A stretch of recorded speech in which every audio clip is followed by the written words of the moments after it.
Hello and welcome back to my channel. I am Christy Vann with Fantastic Finances, and on this channel I teach velocity banking.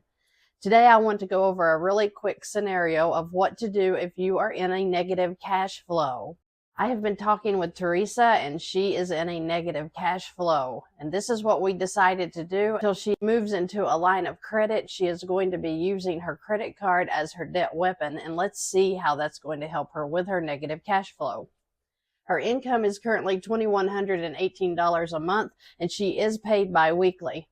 Her expenses are $2,149. This includes her rent, her food, her gas, her car insurance. All of her expenses are included in this expense total. That means that her cash flow is a negative $31 per month, meaning that she is paycheck to paycheck and bringing in a negative every month. So she is really running into late fees where she's not able to make her payments. She has a credit card with a balance of $2,238 with a $93 payment per month. So how are we going to flip her negative cash flow into a positive? Well, let's try this. She buys gas every month totaling approximately $200. And her food bill is totaling $600, meaning that $800 a month is expenses that she's already paying out every single month. When she divides that by 2 weeks, because she's paid bi-weekly, then she's got about $400 every 2 weeks that she's spending in food and gas alone. Now, if she were to take that $400 and put it into credit card number 1, every other week when she gets paid, that means $800 a month would be going into credit card number 1, and she could be paying her gas and food expenses out of credit card number 1 because they are chargeable expenses. You can use a credit card to charge your gas and your food. Well, what happens when she puts the $400 every 2 weeks into credit card number 1?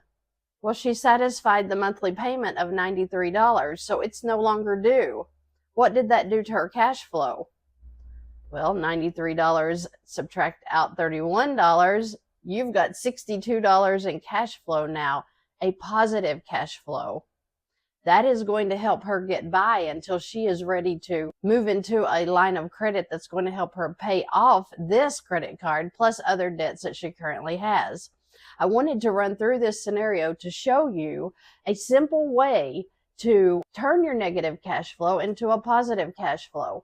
And even if you have a positive cash flow, but you're wanting to gain more cash flow, this is an excellent way to do it. I want to see you all get out of the struggle, and I want to see you move into financial peace. And if you learn just a few little tweaks that you can do like this to your current credit cards you already have, it may make all of the difference in the world to how you feel about your finances starting today. So if you've got credit cards and you're feeling the paycheck to paycheck struggle, try doing this. Now remember, in this economy, let's try to make multiple payments throughout the month on those credit cards. They don't have to be large. Let's do $5, $10, $15, $20 payments 2 or 3 times a week so that you're definitely meeting the need of what you're going to be charging in these chargeable expenses. That not only helps to increase your credit score, but it reduces your interest charges for the month, and it may not trigger the banks to give you a limit cut when they see extra money going into that credit card. Sometimes, if you make a big chunk onto a credit card that you've been late on, or maybe your credit score has fallen recently, the banks know this, and when you make large chunks into credit cards, they sometimes will cut your limits. For example, if you have a $5,000 credit card and you make a $1,000 chunk into that credit card on any balance that you have, they may cut it to a $4,000 limit. So just be careful with that, and you may be able to avoid it by making those multiple payments throughout the month instead of just one big chunk on the due date. Okay, I hope that this gives you a little bit of hope in your own finances. I appreciate you watching today, and if you have any questions or comments, please feel free to leave them below, and I look forward to seeing you in the next video.